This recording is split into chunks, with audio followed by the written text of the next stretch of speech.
We provide you the platform to turn your dreams into reality. Give wings to your aspirations with KR Mangalam University. संसद का monsoon सत्र शुरू हो चुका है और जैसा कि अनुमान था, पहले ही दिन से विपक्ष और सरकार आमने सामने है। मुद्दा वही है, ऑपरेशन सिंदूर और पहलगाम आतंकी हमला। सोमवार को दोनों सदनों में लगातार इस पर बहस की मांग उठती रही। लोकसभा में समाजवादी पार्टी के सांसदों ने मोर्चा संभाला, तो वहीं राज्यसभा में खुद नेता विपक्ष मल्लिकार्जुन खड़गे ने सरकार को घेरा।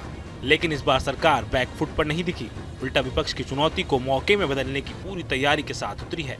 लोकसभा में स्पीकर ओम बिरला ने साफ कहा कि प्रश्नकाल के बाद अगर विपक्ष चर्चा चाहता है तो सरकार तैयार है।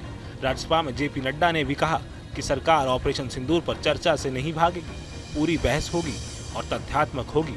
सूत्रों के मुताबिक इस पर अब 16 घंटे की लंबी चर्चा के लिए सहमति बन गई है। लेकिन असल मुद्दा ये है कि क्या विपक्ष की रणनीति खुद उसके लिए मुश्किल बन गई है। विपक्ष का फोकस पहलगाम आतंकी हमले, अब तक बचे आतंकियों और डोनाल्ड ट्रंप के पाकिस्तान को लेकर दिए गए बयान पर है। विपक्ष चाहता है कि इस पर पूरी बहस में प्रधानमंत्री खुद जवाब दें, लेकिन सत्र शुरू होने से पहले ही पीएम मोदी ने प्रेस से बातचीत में एक लाइन में बहुत कुछ कह दिया कि ये सत्र विजय उत्सव है, हमारे जवानों की जीत का पर्व है। यानी पीएम ने संदेश साफ दे दिया कि सरकार इस ऑपरेशन को अपनी कमजोरी नहीं बल्कि शक्ति के रूप में पेश करेगी, और ऐसा ही हुआ। राज्यसभा और लोकसभा दोनों में सरकार की रणनीति साफ थी, विपक्ष की मांग मानी जाए ताकि बहस में सरकार अपनी बात रख सके। सोमवार को राज्यसभा में जेपी नड्डा ने विपक्ष को साफ तौर पर चुनौती दी और कहा, हम तैयार हैं, बताइए कब चर्चा करनी है। उधर रक्षा मंत्री राजनाथ सिंह ने भी कहा कि भारत की सैन्य कार्रवाई पूरी तरह से वैध है और जनमत के अनुरूप थी, लेकिन अब असली पेंच फंसा है प्रधानमंत्री के जवाब को लेकर। विपक्ष चाहता है कि बहस के बाद खुद पीएम मोदी जवाब दें। सरकार की ओर से तर्क दिया गया कि इस हफ्ते पीएम मोदी विदेश यात्रा पर जा रहे हैं, इसलिए जवाब देना थोड़ा मुश्किल है।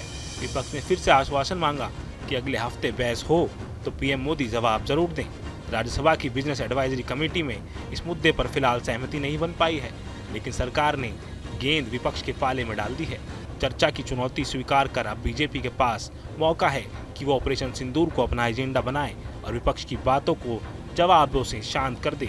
इसमें एक और दिलचस्प बात यह है कि विपक्ष के पास कुछ सांसद वही हैं जो ऑपरेशन सिंदूर के बाद सरकार के साथ प्रतिनिधिमंडल में पाकिस्तान के खिलाफ बयान दे चुके हैं।